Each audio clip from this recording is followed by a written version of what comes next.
it's Pupmeister, and today we're going to be looking at the 4 new potions that have come in the new 1.21 Tricky Trials update. So let's get started.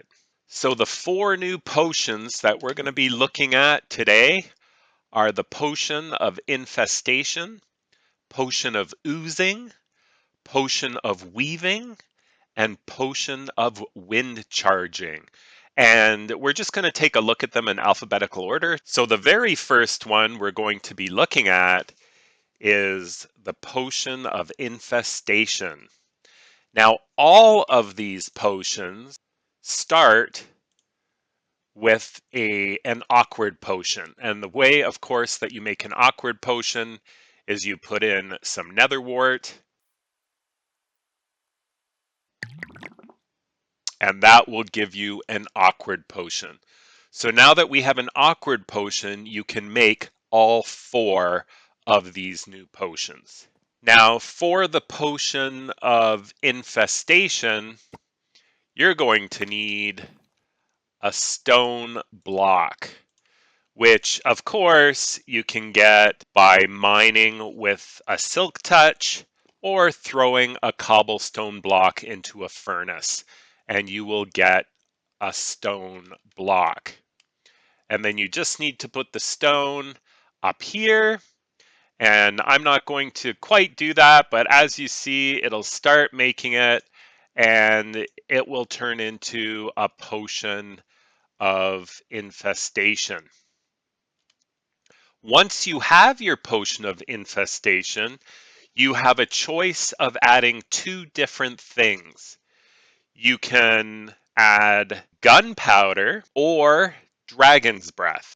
The gunpowder will give you a splash potion, and the dragon's breath will give you a lingering potion. And just so you're aware, you cannot additionally increase strength or duration with glowstone or redstone. So in case you don't know what a lingering potion is, when you use a lingering potion, it creates a cloud on the ground or the air that grants the status effect to anyone who steps inside it.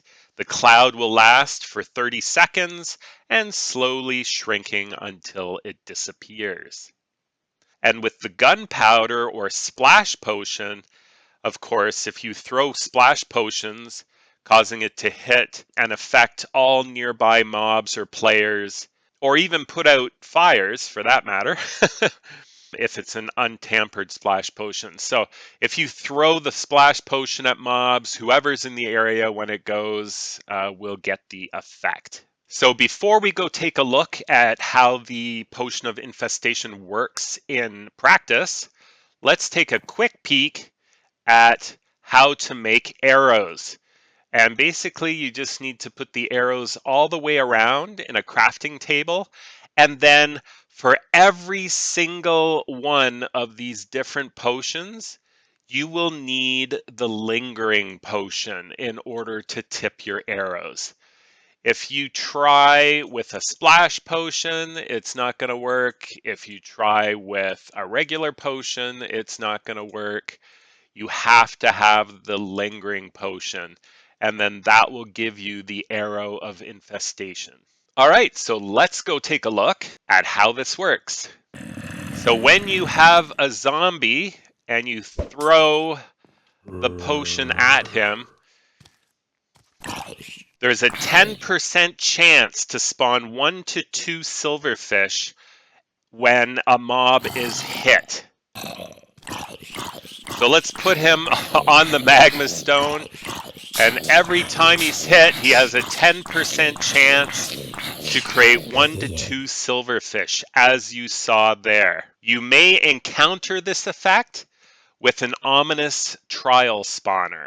And you could actually combine with oozing to make slime when the silverfish die. What is oozing? Well, let's go take a look. All right, let's take a look at the Potion of Oozing and what it does. You will, of course, require a slime block this time. And the slime block just goes in on top of the awkward potion. just like before for the infestation. Now, in order to get a slime block, if you have 9 slime balls in a crafting table, you will get a slime block. And of course, just like before, once you have your potion of oozing, you can add the gunpowder or the dragon's breath, depending on whether you want a splash or lingering potion. And of course, just in case you are unaware, the dragon's breath, of course, is gathered when you take on the Ender Dragon and you take bottles and you basically scoop up his dragon breath that he shoots at you. And just before we go down and check out what it actually does on a mob, let's once again check out our arrows. If you want to put this on arrows, same thing all the way around. And of course, just like before, it's the lingering potion you require in order to make the arrows of oozing.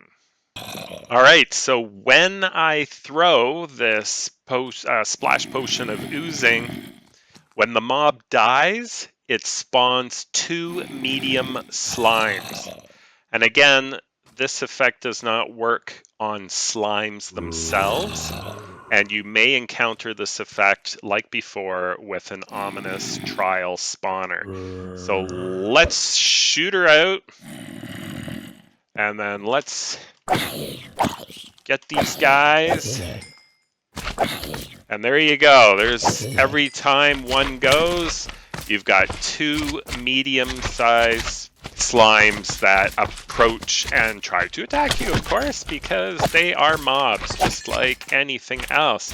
So you can see the potential of creating extra slime farms, or even just in an XP farm, throwing one of these in. If you need some slime, just throw one of these in while you're taking care of whatever mobs you are receiving in your XP farm, and you'll get all these extra slime too. Okay, let's take a look at the potion of weaving. So for this one, you're going to actually need a cobweb.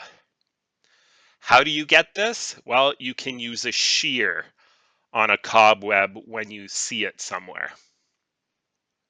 And just like before, you put the cobweb in the top after the awkward potion, and it will create the potion of weaving for you. And then once that's done, you can put the gunpowder in for a splash, or the dragon's breath for lingering, or neither if you want to drink it as a potion. Some of these are better not as a potion.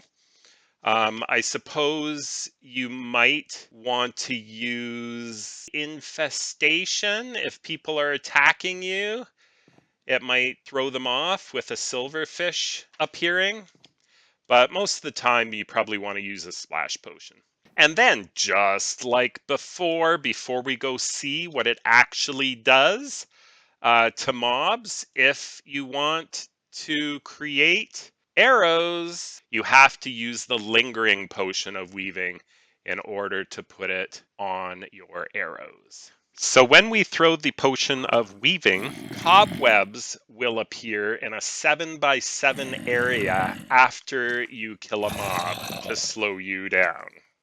And just as an aside, this is the very first time you've been able to create cobwebs in Minecraft. So if for some reason you need them and you can't find them, you can actually create them with this potion.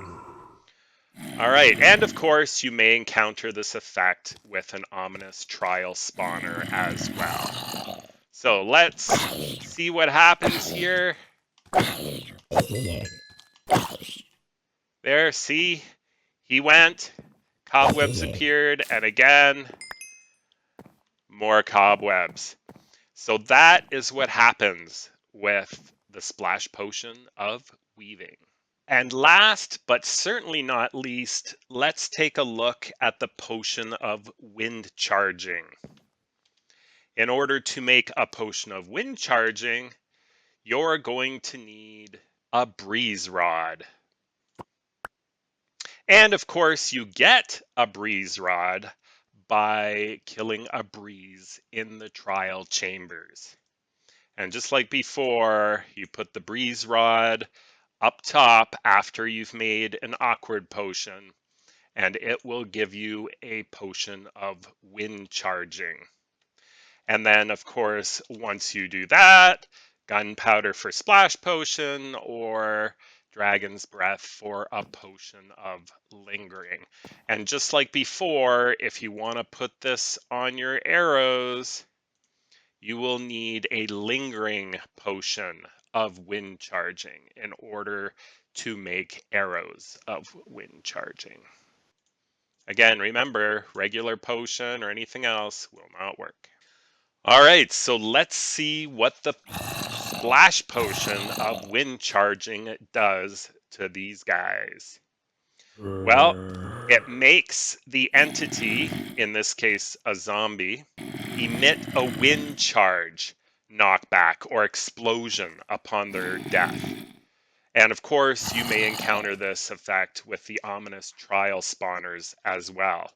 So if we do that and then we take them out, look at that. Oh, and it also, of course, wind charges open things. So you have to kind of step back because it can certainly throw you a ways. Okay, and just for the heck of it, in case you're not familiar with potions of lingering, I'll show you what that looks like as well.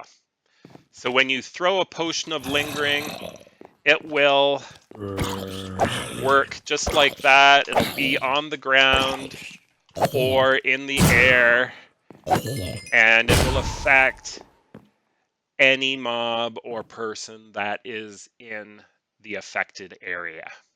So just some last minute ideas before we sign off. Again, you can combine the silverfish farm for extra XP, or a slime with extra mobs to get the slime. You can combine the infestation with slime in order to get XP and slime.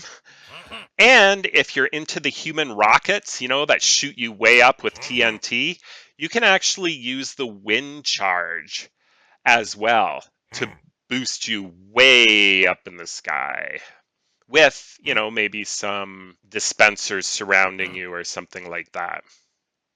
And then last but not least, if you have multiple arrows, like normal and then tipped arrows with stuff, just so you're aware, the top left arrows in your inventory will always be used first. Okay, so that's a handy little piece of information if you did not know that. So thank you so much for watching. Hope you learned everything you needed to know all about the new potions. And don't forget to subscribe. And we'll see you next time. Have a great day. Bye for now.